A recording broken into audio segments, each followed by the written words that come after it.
Helsingin keskustan Yliopistokatu 5 kellaritiloissa on moni ravintola yrittänyt pärjätä tässä viime vuosina. Ja nyt siellä on Caverna-niminen ravintola. Tää on täysin hämmentävä, valtava 1000 neliön luolaravintola, jossa on buffa, joka on kuin Ruotsin laivalle ja Simpsoneista tuttu. Todella hämmentävä mesta. Porukkaa tuntui riittävän.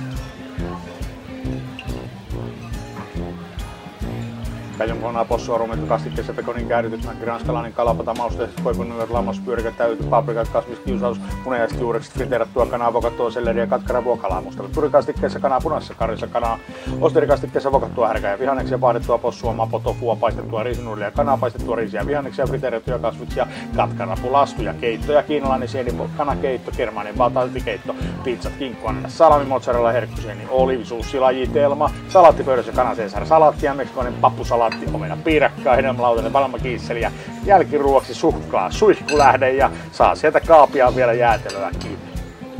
En tiedä miten tällaiseen pitäisi suhtautua, mutta näillä kiloilla aika varovasti.